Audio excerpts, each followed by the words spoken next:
Susan, do you cheat on me? I asked my wife of 10 years. How can you ask such a question, Ron? She replied with a puzzled expression on her face. We were sitting in our living room Sunday afternoon after dinner, having coffee. Susan is a pretty woman, blonde hair, blue eyes, and a Venus type of body. Her usual smile is captivating, and I am very much in love with her. But now her smile was forced, and I could see she was very worried about my question. Who wouldn't be if the spouse, out of the blue, pops such a question?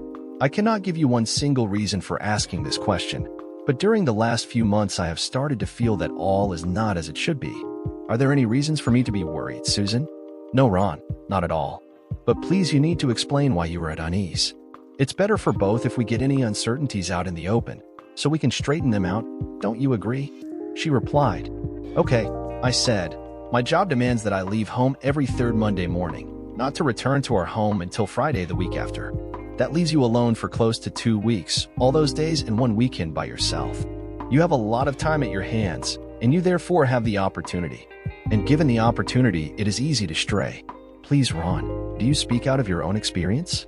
If I am alone those days and weekends, so are you. I have a greater reason to be worried. I live here in our town where people know me. And if I stray, somebody would tell.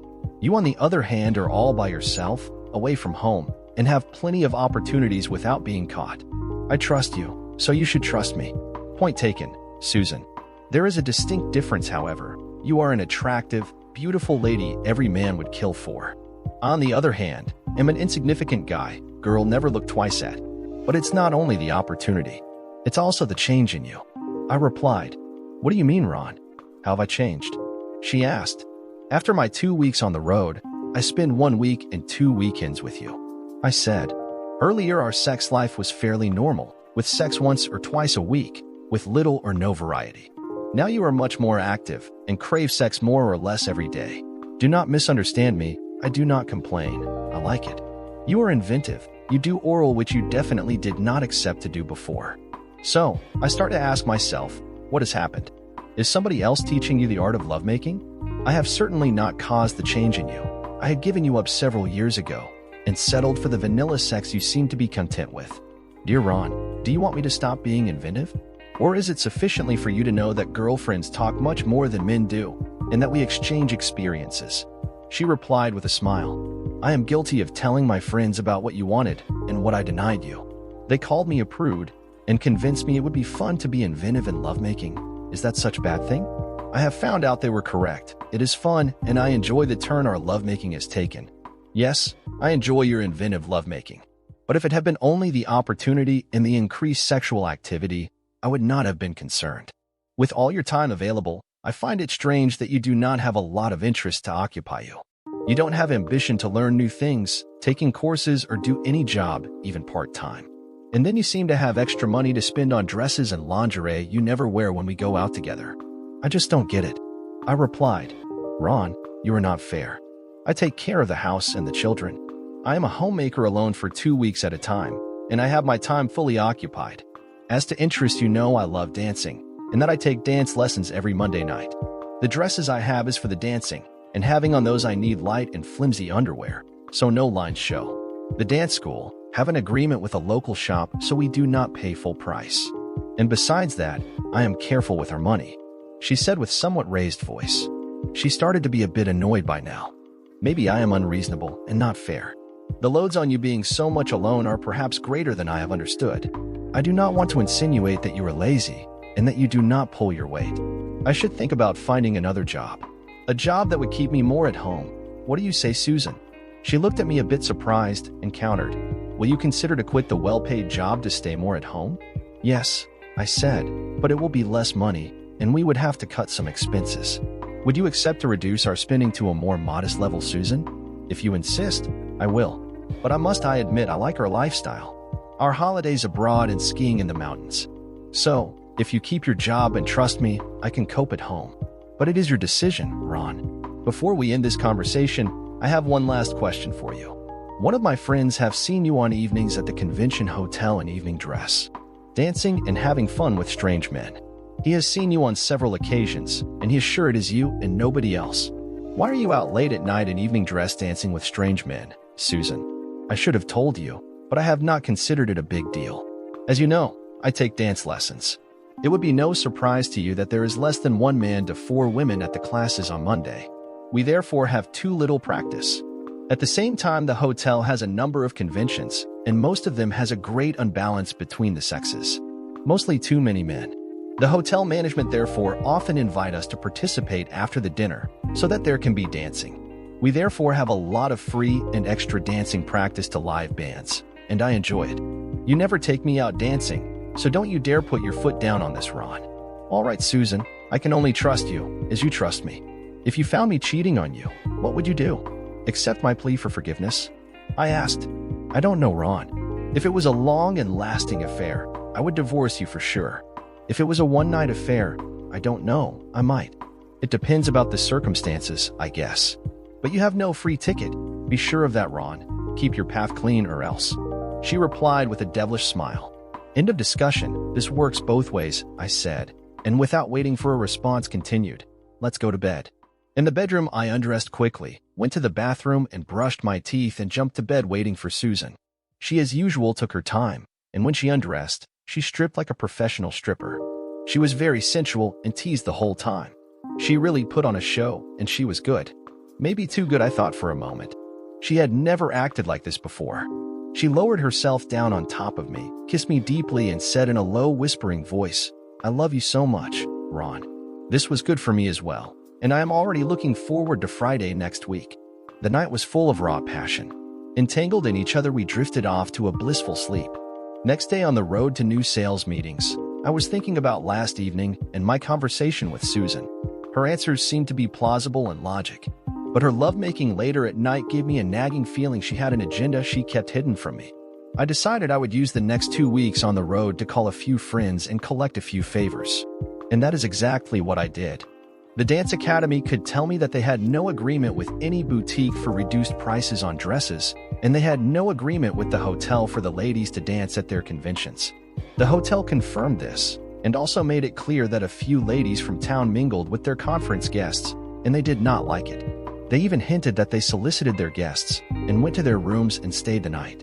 I could not know for sure that Susan was one of these ladies, but I had to find out and get proof. She had lied to me, that was now a certainty. I decided I would ask a couple of my friends Susan did not know to follow her when she went to the conference functions. They would find proof of either her being innocent of infidelity or guilty. They would most likely do so if I just paid for their expenses. With these thoughts, I went to bed. It was the last night on this tour. The wake-up calls at 7:30 interrupted my sweet dreams, and as usual with me, getting out of bed is hard. But after a few minutes, I started my morning ritual, first turning on the TV, then to the bathroom for a shave and a shower.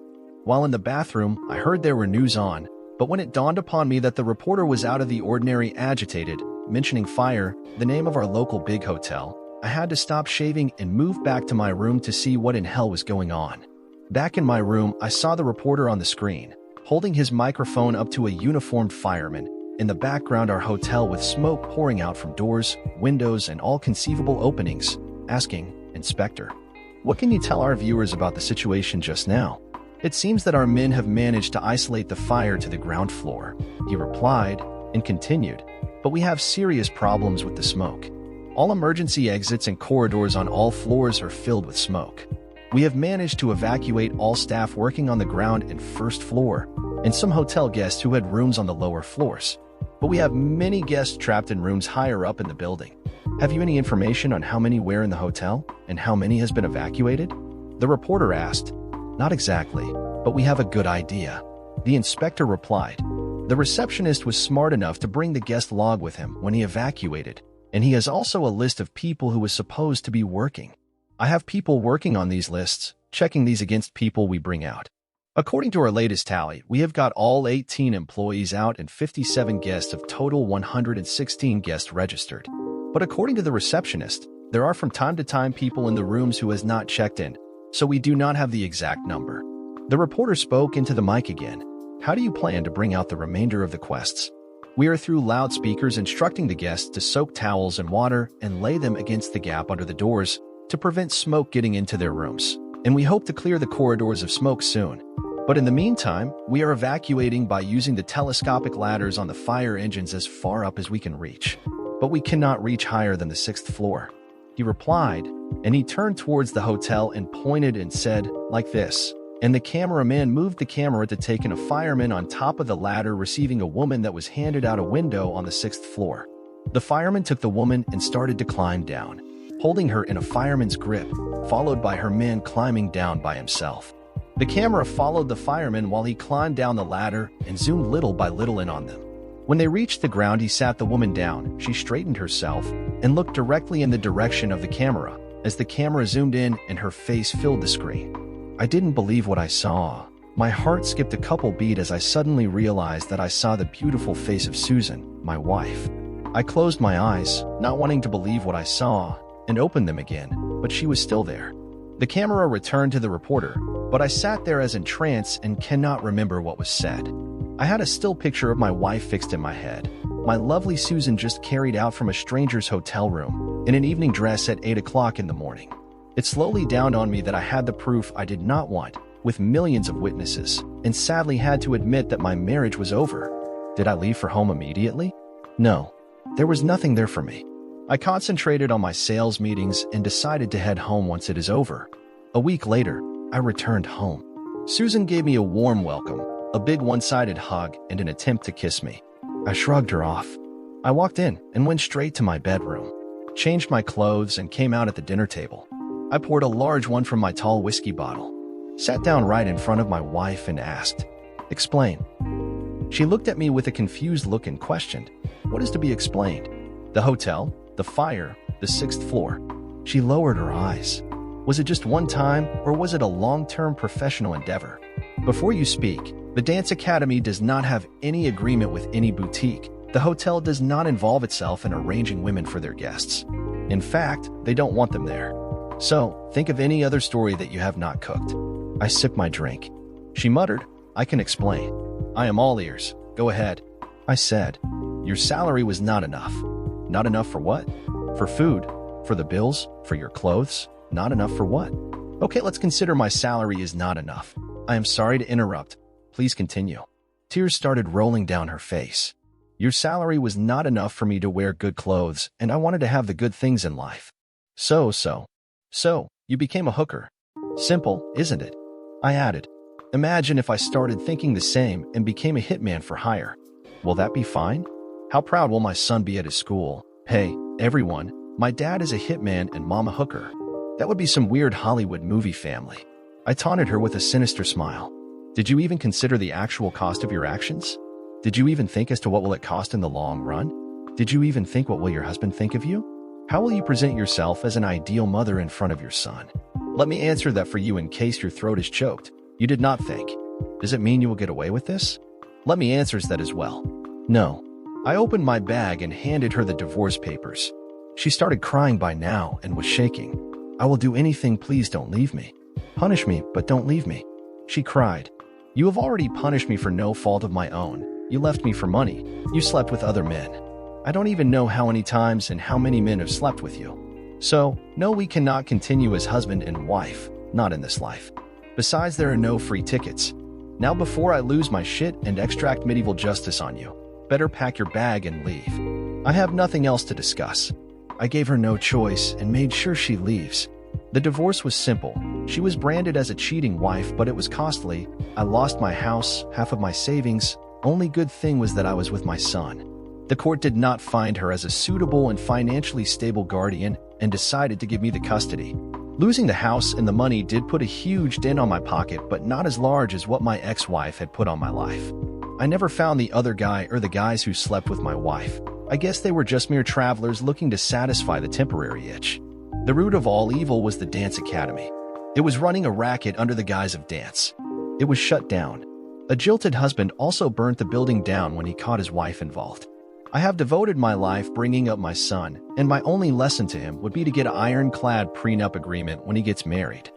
Dear listener, if you have reached this far, please click on the subscribe button. It will be a great help.